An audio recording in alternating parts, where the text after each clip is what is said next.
Welcome to Mysteries and Mimosas, and thank you for listening in to Mystery Monday. My name is Max Sterling, and I'm here with my your co-host, Arya Sterling. Hi, everyone. Hey, Arya. So recently we decided to try something a little bit different for Mystery Monday. Yeah, since Mystery Monday is a shorter episode designed to raise awareness to cases with very little information, we decided to bring you 2 cases. Exactly. So we each took time to research a case in order to bring you more mystery and hopefully more mimosa. But before we get started, we need your help. Please do us a huge favor and head on over to our Instagram page at Mysteries and Mimosas Podcast and click like and share. You can also support us by following our Mysteries and Mimosas Facebook page. We would love to hear your feedback, good or bad, and interact with you so that we can continue bringing you weekly episodes the way you want it. And if you haven't seen the cocktail glasses that we use on our show, Dragon Glassware has graciously agreed to give you, our listeners, a 10% discount off your entire order, simply by entering the promo code Mysteries and Mimosas Podcast. So if you're interested in picking up your own set of cocktail glasses, please support us by entering that promo code so we can raise our glasses in style together. So, Arya, who do you want to go first? You want me to go first, or do you want to go first?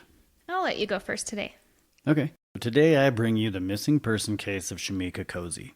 Shemika Cosey went missing only a few days after Christmas on December 30th, 2008 from Berkeley, Missouri. Shemika was 16 years old at the time of her disappearance, and today she would be 31 years old. According to Shemika's mother, Paula Hill, Shemika's cousin picked her up from Paula's house to have a sleepover. Having a sleepover at her cousin's house was a common occurrence, and her cousin lived nearby, only a town away from Paula. According to Paula, Shemika and her cousin stayed awake until about 1:30 a.m. watching movies. Shemika fell asleep on her cousin's couch, and when Shemika's aunt woke up the next morning, Shemika was nowhere to be found. Shemika's aunt noticed the front door was unlocked and Shemika's purse and jacket were missing. However, Shemika's clothes and overnight bag were still inside the house. So that makes me think, just on the surface, that she left. I mean, she took her jacket and her purse with her, and she had the intention of coming back because she left all the rest of her belongings there. Right. I mean, we can assume that she left and took those items with her. I mean, but really, what do we know? When we look at the facts, Shemika's gone, her purse is gone, and her jacket's gone. So that's an assumption. Yeah, I would agree with that. It indicates that she left voluntarily. It also indicates to me that she left voluntarily with the intention to return. But why did she leave?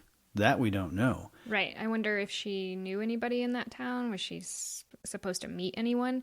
I also wonder if the door was locked when they all went to bed. I would assume that it would be locked. I don't know what kind of town they're living in, how safe the neighborhood is or anything. I mean, some people sometimes forget to lock the door. But assuming that the door was locked when they went to bed, and her purse is missing, her jacket's missing, and the door's unlocked when they wake up. You know, the purse, people don't want to leave without their purse. Mm-hmm. Might have money in it, whatever the case is, they might want to take that, to have that with them. It contains their personal belongings, right? Right. The jacket, it's December, she probably doesn't want to be cold, so she grabs her jacket and she leaves. Was somebody there to pick her up in a car? Was she, planning on sneaking out and meeting up with somebody that nobody knows about? Or was she just, getting up and going for a walk? We don't know. I wonder if she had a cell phone at the time. Nothing indicates that she had a cell phone at the time, and I would imagine that if she did have a cell phone at that time, that investigators have followed those leads and pinged those cell phones, and that information's not available to us, but I'm getting this information, very basic information, from the National Center for Missing and Exploited Children and from NAMUS. It's the National Association for Missing and Unidentified Persons. Got it. I know these cases don't have a lot of information, which is why we do them on Mystery Monday, but I can't help but ask these questions. Everything that we've talked about is exactly what Paula believes. Paula believes even if Shemika left voluntarily, Shemika had every intention to return. And as we've discussed before, nobody knows our loved ones as well as family, especially in this case. Nobody knows Shemika as well as her mom. Paula knows that this disappearance is out of character for Shemika because Shemika would never leave her family and stay gone for this long without letting Paula know. Shemika is described as an African-American female, 5 foot 4 inches, 135 pounds with black hair and brown eyes. Shemika has pierced ears and goes by the nickname Mika, short for Shemika. If you have any information about Shemika Cosey or her disappearance, please contact the National Center for Missing and Exploited Children at 1-800-THE-LOST. That's 1-800-843-5678. Or you can contact the Berkeley Police Department at 314-524-3311. So that wraps up my Mystery Monday case, and I really hope if anybody's listening, they have some information for Shemika that they can share with us or, bring some closure to the family on this one. That's a long time to go without knowing what happened to your daughter. Absolutely. So what do you have for us? Today I have one of the oldest missing persons cold cases out of Montana. Say that again. Today I have one of the oldest missing persons cold cases out of Montana. Wow, this is interesting. Yeah. So this is the case of Susan Elizabeth Pearson. Susan was born on October 1st, 1935, which would make her 88 years old today. She was 30 years old when she went missing back on March 13th of 1966. She was originally from Portland, Oregon, but had gone through a divorce and was now living in Missoula, Montana. Susan was an instructor of business administration at the University of Montana, and she was actually working toward her doctorate at the time as well. Well, that's really impressive, especially for that time. Yeah. Susan was last seen on the campus of the university. After she disappeared, her car was found abandoned on a downtown Missoula street, with her purse, ID, and her car keys inside.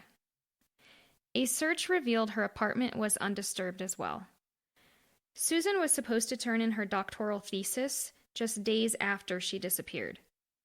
She was also scheduled to administer a final exam to her students, which she never showed up for. Additionally, Susan never picked up her last 2 paychecks, which totaled $1,200, which back then, $1,200 is quite a substantial amount of money in 1966. Yeah, I would agree with that. That's a lot of money.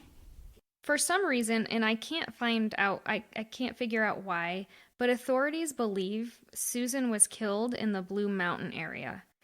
So I looked up what the Blue Mountain area is, and it's the western landmark of the city of Missoula.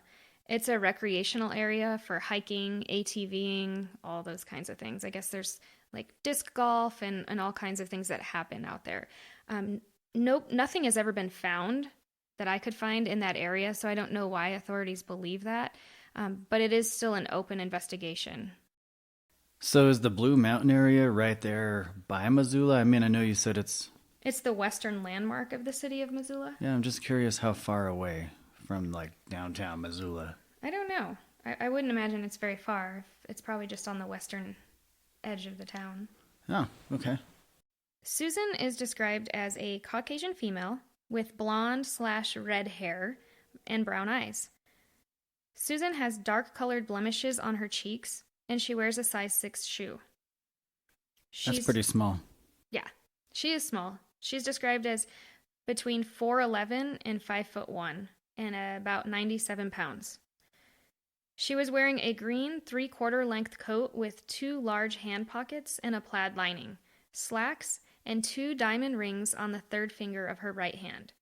One has a small diamond in a yellow gold setting, and the other has a large diamond in a white gold setting.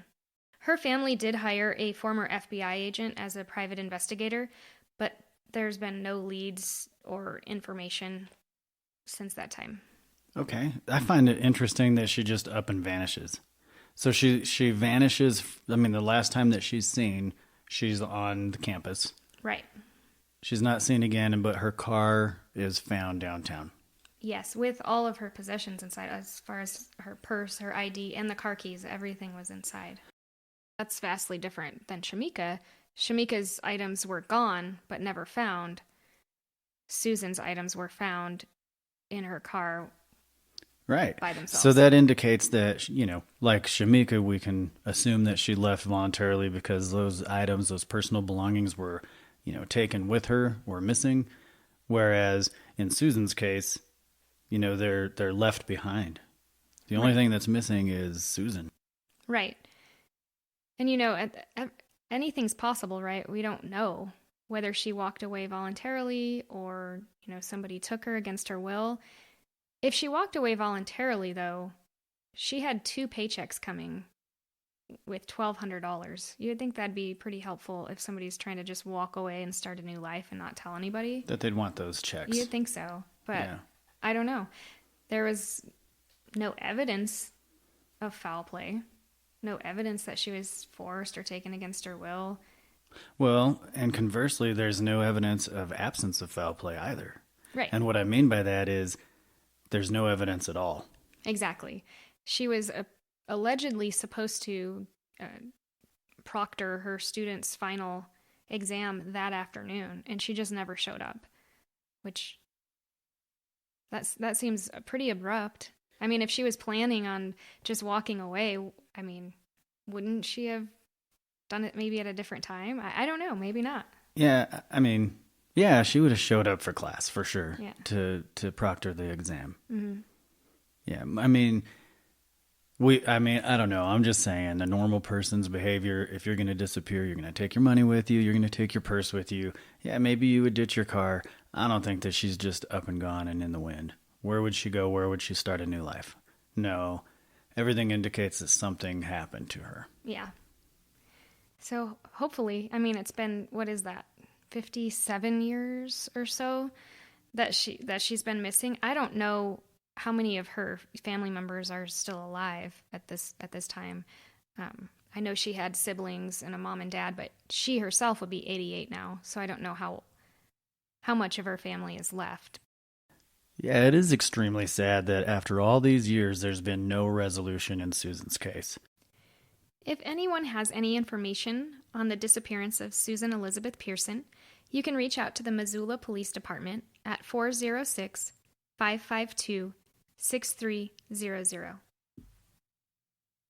And don't forget to check us out at mysteriesandmimosas.net for the source material for this episode, as well as pictures and other information. So join us as we lift our glasses to toast to the life of Shemika and Susan. Cheers. Cheers. Unless you're driving. If you're driving, don't be doing that. Well, yeah, duh. Yeah. Hopefully you're in the comfort of your own home where you can lift your glasses. In which case, cheers. Cheers.